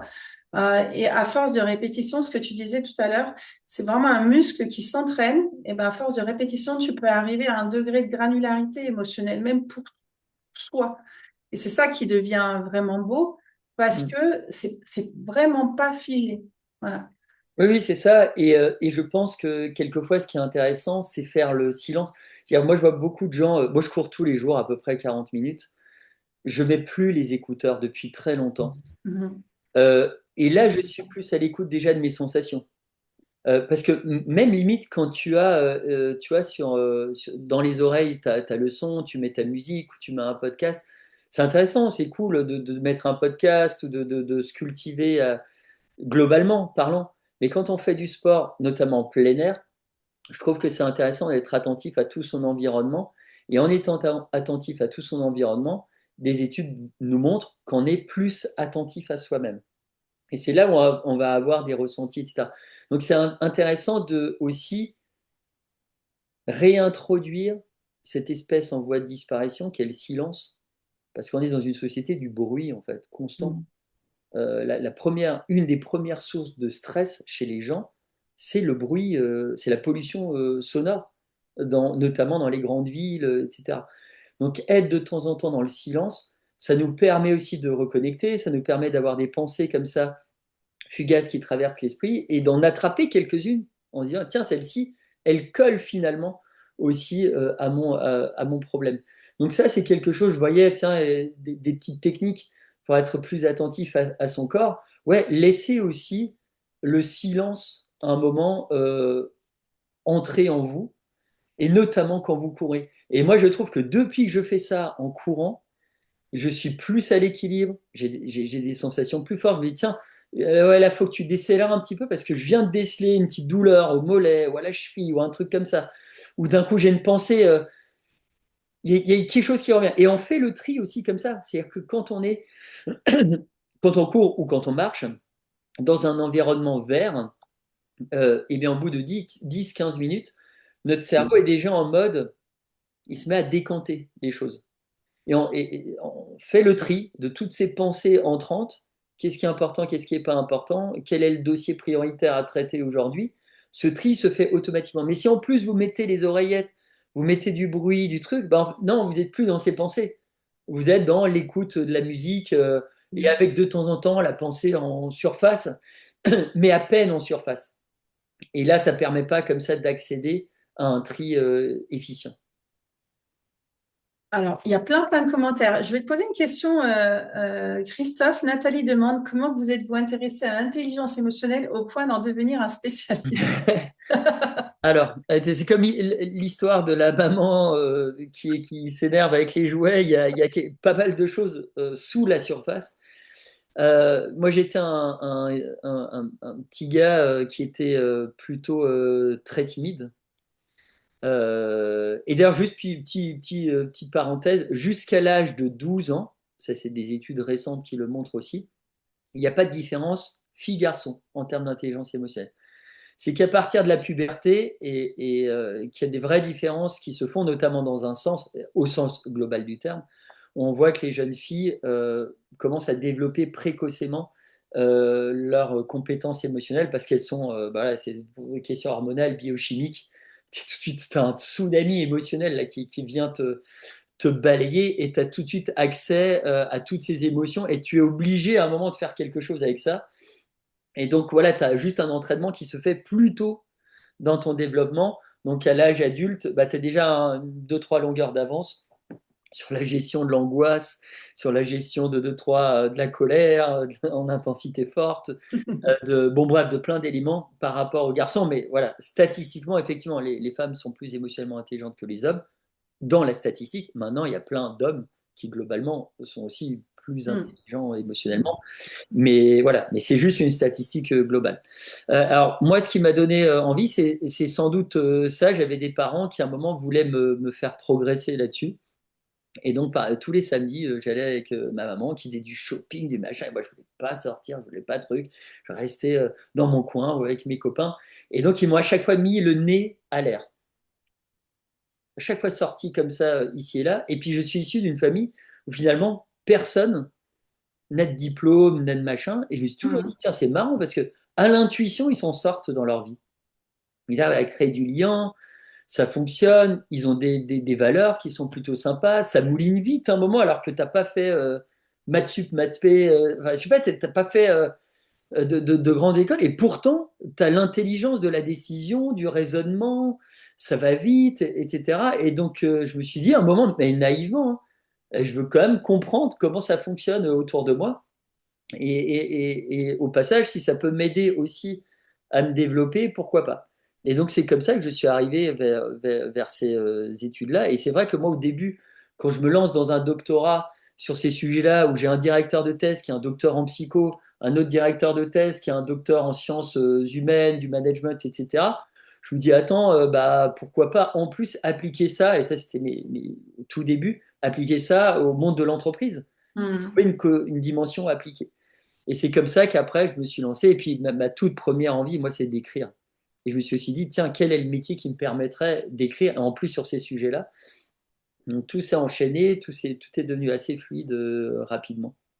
Mais de toute façon, il n'y a pas de hasard, Corinne. Je pense que ta réponse à cette question, c'est effectivement, on veut à la base aussi un peu mieux se comprendre soi-même, s'aider peut-être sur tel ou tel axe. Et après, notre environnement proche est quand même celui qui nous conditionne aussi souvent soit on veut dire, ouais, je veux faire quelque chose de totalement différent, soit je me mets en contre-plongée et je dis, attends, je vais essayer de comprendre le truc. Voilà, donc c'est comme ça que naturellement je suis allé avec ça. Alors, je déroule encore un peu les commentaires parce que, alors, vous discutez beaucoup, c'est très bien. Allez, attends, voir. Edith demande, Christophe, est-ce que mon intelligence émotionnelle peut être plus tournée vers l'autre que vers son propre bien? Tu as déjà répondu hein, quasiment là-dessus. Ou est-ce que c'est un résultat des tests qui ne peut pas arriver? Non, en fait, c'est l'intelligence émotionnelle. À nouveau, je prends cette image de quand tu es dans l'avion et tu traverses une zone de turbulence. les masques à oxygène tombent, on part de ce principe, toi tu es l'adulte, derrière il y a par exemple ton enfant en bas âge ou quoi, on met d'abord le masque à oxygène sur soi. Mais ce qu'il ne faut pas oublier, c'est le fameux T2, le temps 2, ben, de mettre aussi le masque L'autre. d'oxygène sur la personne à côté. L'intelligence émotionnelle, c'est ça, c'est tu te préserves toi, mais tu cherches aussi à préserver l'autre. Là, il y a un vrai distinguo hein, avec quelque chose qui serait très égocentré, etc., ou ce serait juste ma performance, par avant de performance, mes objectifs, mes intentions. Non, là, on est sur quelque chose où c'est presque de la co-construction. Mais pour faire de la co-construction, il faut déjà être à l'équilibre soi-même. Donc ça passe par ça. Alors, moi, j'ai une question à te poser. Comment est-ce que, selon toi, on peut développer de manière structurée son intelligence émotionnelle? Alors, qu'est-ce que tu poserais? Alors, bah, déjà, ce que je disais au départ, le côté avoir déjà un diagnostic fiable, tu vois, un fond de tarte qui tienne la route. Ouais. C'est comme quand tu fais une pizza, quand tu fais un truc toi-même, il faut que déjà la base soit suffisamment top pour après mettre les petits aliments, agrémenter de ceci, de cela. Et après, effectivement, on se développe, on va dans telle direction, on peut être beaucoup plus fin, aller sur telle ou telle dimension. Mais il faut qu'au départ, on sache vraiment quelles sont les dimensions à renforcer. Donc, si vous voulez, la manière la plus objective, c'est pour ça qu'on l'a fait. C'est pas créer un test pour un test et un outil, mais l'outil reste un outil, mais au moins il t'amène un diagnostic précis et tu sais dans quelle direction aller. Parce qu'on est dans une société aussi où les gens s'éparpillent très très rapidement, Ben, mm, tu mm. peux aller de partout. Et nous, notre objectif, notamment en tant que chercheur, c'est voilà, c'est quel outil peut à un moment, tu vois, restreindre le champ quand on parle d'intelligence émotionnelle et savoir vraiment précisément sur quoi on met le doigt et sur quoi on travaille. Et après, je le redis, et à nouveau, c'est pas pour faire le truc, mais le bouquin, et je suis content, on est déjà à la deuxième réimpression, donc c'est cool, il est sorti il y a pas longtemps, Ouais. mais il a été écrit pour ça en fait. C'est-à-dire que c'est un truc, ce livre-là, moi aujourd'hui, je le conseille à mes étudiants à l'EM Lyon. Je le conseille il a été écrit enfin, à tout le monde, quoi. Là, d'ailleurs, je vous conseille, ce sera le 28, je crois, c'est un samedi février, l'émission Bel et Bien sur France 2, spéciale intelligence émotionnelle, où je livre encore aussi deux, trois petits trucs. Je vous le dis parce qu'en fait, l'intelligence émotionnelle, et Corinne, elle le sait, c'est comme ça qu'on fonctionne, c'est comme ça que nous-mêmes, hein, on va puiser de l'info.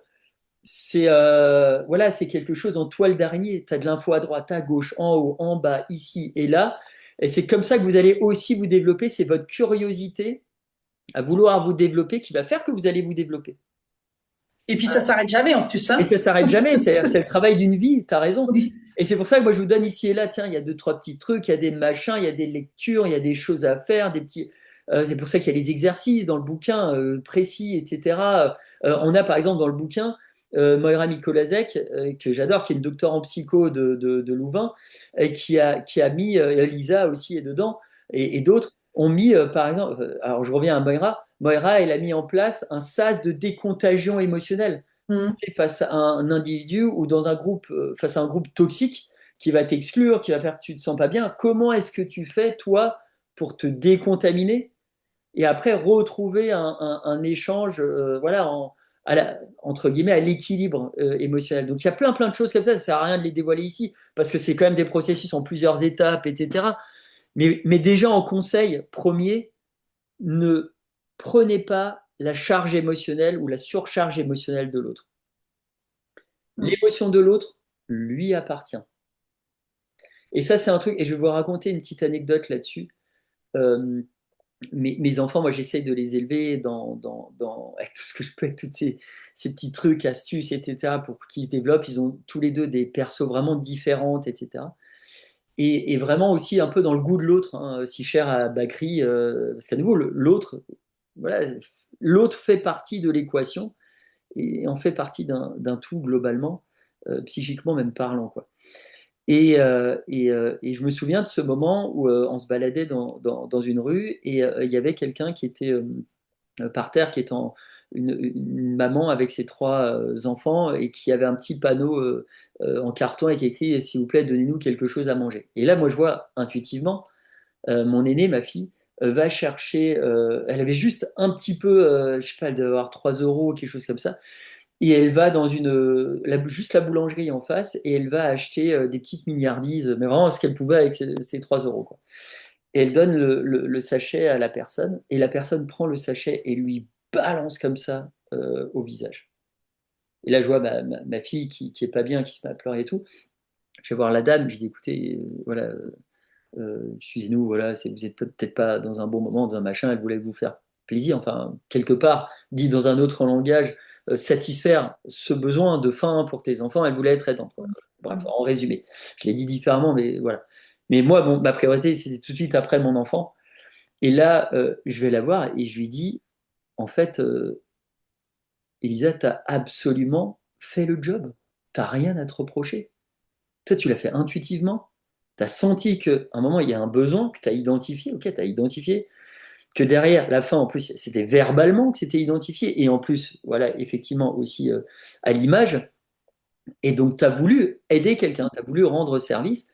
J'ai dit, tu as fait le job. Maintenant, l'émotion, là, ce que la dame a manifesté, ça lui appartient. Toi, tu n'as pas à prendre cette charge émotionnelle. Tu n'es pas l'émotion de l'autre. Et donc ça, c'est quelque chose de fondamental parce que souvent, on se définit déjà, on pense qu'on est ses propres émotions. Non, l'émotion, c'est une information que nous envoie l'environnement. Ben ça, on peut, à un moment, voilà, on peut la gérer, etc. Mais ça ne reste qu'une information. Ce n'est pas un trait de personnalité. Je reviens à ça. Et l'émotion de l'autre lui appartient. L'empathie, d'ailleurs, c'est la capacité non seulement à détecter l'émotion chez l'autre, mais à comprendre aussi que cette émotion lui appartient et qu'elle n'est pas la nôtre. Donc ça, c'est quelque chose qui est essentiel. Et quand je lui ai dit ça, tout de suite, elle s'est dit, ouais, en fait, c'est vrai, en fait. J'ai pas à être quelqu'un d'autre. Bah, c'est comme ça. Moi, j'ai voulu faire. La personne n'était pas dans cet espace-temps capable de. Mais peut-être plus tard. Et puis peut-être que ça va déclencher quelque chose chez elle aussi. Et des fois, c'est comme ça. Des fois, on se dit, ouais, tiens, on est bien gentil, on a fait ceci, cela, et on n'a aucun remerciement, ou la personne en face nous Mhm. rejette. Et ça lui appartient. Peu importe. Mon conseil, restez sur cette ligne éditoriale, Mhm. éditorialo-comportementale qui est la vôtre en fait. Et quand ça match, très bien, ok, mais vous le faites pas juste pour être remercié, vous faites pas, non, vous le faites parce que c'est quelque chose qui est bon à faire. Et on sait aujourd'hui d'un point de vue neuro que quand tu donnes, hein, au poker, on vous enseigne un truc, c'est qu'il faut savoir donner pour recevoir. Mais quand tu donnes de ton temps, quand tu essaies d'être aidant, bienveillant, etc., vis-à-vis d'autrui, même si tu n'as pas toujours le retour escompté, pour le cerveau humain, il y a une zone, ou plusieurs zones d'ailleurs même qui s'activent, qui vont t'amener dans un état de paisibilité à un moment, parce qu'en fait, tu as fait le job. Et pour le cerveau, c'est comme si tu étais le destinataire de ce que tu produis. C'est ça qui est magique, en fait. Et quand Darwin dit à un moment, oui, en fait, l'être humain, globalement, ce qu'il définit avant tout, c'est une forme de bienveillance et de gentillesse, après, voilà, qui est pervertie, qui est modifiée par ton éducation, par des facteurs génétiques, par les situations socio-économiques qui nous transforment et tout. Mais à la base, de la base, dans notre construction en tant qu'humain, ça, c'est un des piliers fondamentaux. Voilà. Ah, et j'aimerais du coup rebondir hein, pour ce que vous qui demandez. Alors, comment est-ce qu'on fait? Ben, déjà, on parle du livre parce que moi, je l'ai trouvé génial. J'ai feuilleté, je trouve qu'il est bien écrit, tu vois, c'est clair, c'est pas compliqué, c'est clair. Enfin, il y a La plein de dessinatrice a trucs. fait un travail, je veux juste la saluer Ouais. parce que j'essaie quand on peut me permettre, mais c'est Mélodie dans Turc, qui est peut-être que vos enfants connaissent certaines de ces illustrations. Et en plus, on a dans Ah ouais, une de mes génial. éditrices, il y a eu plusieurs éditrices, 3 éditrices sur ce projet. Il y en a une qui travaillait notamment avec, bon bref, toute l'équipe de Mortel Adèle, etc. Mais elle est d'une finesse Mélodie dans Turc. C'est une dessinatrice qui colle en fait au propos ou le propos qui colle à ses dessins. Voilà, je voulais juste la remercier parce Oui, et qu'elle a fait puis un tu vois, travail de fou quoi. les dessins, pas trop de texte, c'est pas du pavé, tu vois, il y a des couleurs, ça vient me parler, ça active tous les sens. Donc, ça peut être vraiment une première base. Et on parlait de quotient parental. Euh, Première chose, ben voilà, prenons-le pour nous, pour pouvoir offrir un foyer émotionnellement intelligent pour que nos enfants se développent. Et puis après, si nous, on n'a pas eu la chance d'avoir ça quand on était petit, ben, on peut le faire maintenant. Voilà, ça, c'est les deux grands messages. Je voudrais clôturer avec une question et après on va passer sur les actualités parce qu'il est déjà presque, Ouais, presque 10h30, Christophe. waouh, ça passe vite. Euh, Je parle alors, trop, je suis désolé. pardon? C'est moi qui parle trop. Ah ben non, mais on est là pour ça. Je rigole. Alors, je me suis noté, hein, quelles résistances culturelles peuvent encore empêcher finalement de reconnaître l'intelligence émotionnelle, tu vois, comme une vraie compétence pour la société. Qu'est-ce que tu as observé? Puisque toi, tu es sur le Oh, terrain quand même, hein. tu sais, c'est l'imaginaire partagé parce que quand globalement ça vaut pour la psycho, tu as toujours des gens qui, par leur éducation, par leurs croyances, tu vois, on parle souvent, sont en retrait de ça, alors qu'aujourd'hui, je veux dire, il n'y a pas une semaine où tu n'as pas une ou deux publications, mais super significatives et qui ont un impact direct sur notre quotidien qui sortent en fait. Donc c'est aujourd'hui, mais y compris chez certains psychologues qui sont pas à jour. Ce livre-là, tu as les dernières mises à jour là-dessus, en fait, des dernières découvertes, mais utiles en gros pour le quotidien. Mais souvent, tu as des personnes qui sont pas à jour. Moi, quand j'entends ici et là des Mm. fois, ou même des personnes à qui on ouvre le micro, qui sont des philosophes, il y en a plein qui sont à jour et plein qui ne le sont Oui, absolument pas. Et tu dis, oui. attendez, alors à nouveau, vous n'êtes pas chercheur, etc. Mais rien qu'en étant un peu curieux, on peut avoir accès aujourd'hui à des articles open source. Alors des fois, il faut maîtriser un peu l'anglais, tout ça. Mais il y a tellement, tellement de documentation qu'aujourd'hui, nier ça, c'est presque nier l'évidence.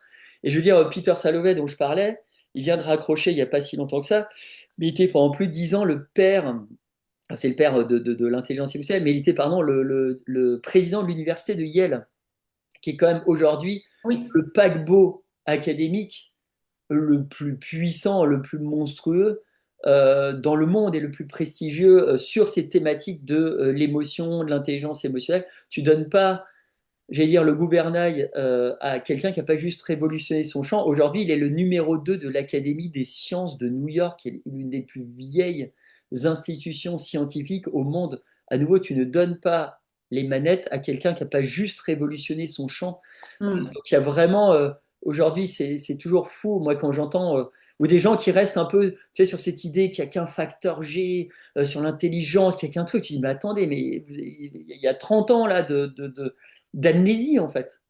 Il y a tellement de recherches aujourd'hui, mais tellement fortes, puissantes, avec des résultats extraordinaires, que c'est fou d'avoir un discours, même encore public comme ça, qui est en plus porteur d'un message de désespoir. Mm. Parce que l'intelligence multiple et parmi elles l'intelligence émotionnelle, c'est quand même un super message d'espoir en disant, ouais, on n'est pas que défini par un axe. Il y a plein de choses qui peuvent nous définir et il y a plein de choses qui sont modifiables jusqu'à avant dégénérescence. Mm. Voilà, mais vraiment, c'est ça le message fondamental. Et juste, voilà, avoir un contre-propos à ça. Et il y a peu, moi je suis dans l'approche critique, je suis chercheur.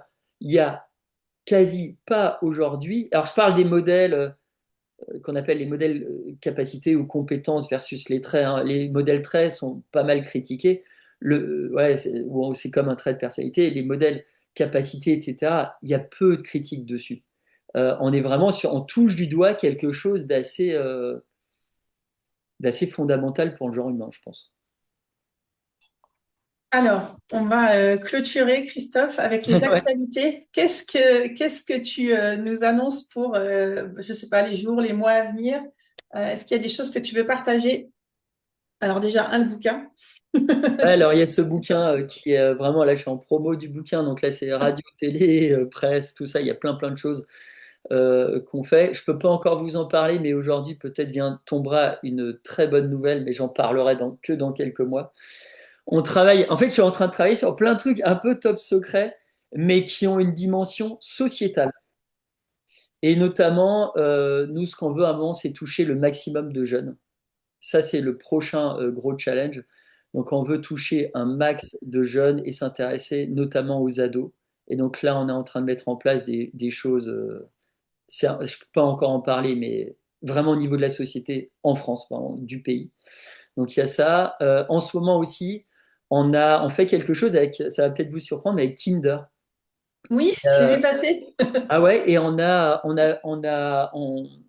discuté avec Tinder France notamment, et Benelux, etc. sur le fait que les 18-25 ans ont d'énormes difficultés à placer certains mots. Le rapport est plutôt brutal dans la relation. Et donc Mm. l'idée, c'était de se dire, mais comment est-ce qu'on peut les amener vers une connaissance de soi, vers de l'intelligence émotionnelle? Et donc aujourd'hui, je sais pas, il y a peut-être des personnes qui sont sur Tinder, aujourd'hui, tous les je sais pas combien de scrolls, et ben on a créé un questionnaire de sensibilisation qui est hyper court, hein, très très court. Alors c'est un questionnaire, c'est pas un test psychométrique, c'est vraiment un questionnaire pour donner une direction et qui permet déjà de sensibiliser à cette intelligence émotionnelle. Et je trouve ça génial parce que aujourd'hui, dans le rapport amoureux, notamment des jeunes, mais ça va au-delà, bah, il y a plein de choses à faire extraordinaires là-dessus. Et là, donc, sur mon actualité, il y a aussi des recherches. Donc, il y a une recherche sur l'hypersensibilité qu'on est en train de mener. On est en train de créer un test. Enfin, je suis en train, là, je suis seul sur ce coup-là, de créer un test psychométrique fiable d'hypersensibilité. On a déjà plus de 1200 réponses, donc je pourrais m'arrêter là. Mais si ça vous intéresse, pareil, vous allez sur mon Insta et vous pouvez le faire et vous contribuer à la recherche. Sur la détection du mensonge, j'en ai parlé il n'y a pas si longtemps que ça. Et là, il va y avoir des articles de recherche qui vont sortir, notamment, avec Clément Poirier, qui est un docteur en psycho, on a créé un test, on a adapté un test de bore-out pour les jeunes. Qui peut être utile Oui. et voilà et d'autres choses, plein d'autres choses à venir. Et merci Christophe. Alors pour ceux et celles, ça va te parler, l'interview, l'échange qu'on a juste après, c'est avec Cyril Tarquinio, où on va effectivement parler de la jeunesse. Il a écrit un bouquin là-dessus, Déséquilibre collectif, en disant que les jeunes ne sont pas plus fragiles qu'avant. C'est juste le contexte qui est beaucoup plus pesant pour eux. Donc j'ai hâte d'échanger avec Cyril Tarquinio sur le sujet. Vous pouvez retrouver Christophe sur Facebook, LinkedIn, Instagram, site web Dounia. Tu peux nous mettre les informations dans le chat. Les actualités, tu nous as donné aussi quelques actualités. Donc Dounia, tu poses tout dans le chat aussi. Et vous retrouverez l'échange avec Christophe sur la plateforme. Il faut bien vous inscrire sur School, sinon vous ne pouvez pas accéder à la plateforme. Et dans le petit registre où l'intervention de Christophe sera imposé, vous aurez effectivement tout ce dont vous avez besoin pour retrouver les coordonnées, pour pouvoir acheter son livre. Voilà, on a mis tout ce que tu nous as donné, les interventions, etc. Christophe, merci beaucoup. Merci beaucoup, merci à toi et puis bravo pour cette initiative et tu permets aussi, quand je disais tiens remettre ce qui est à l'envers à l'endroit, ben, la connaissance que tu proposes, le partage de tous ces experts, ben, ils contribuent fortement. Donc merci à toi Corinne, parce que je sais que c'est beaucoup de boulot.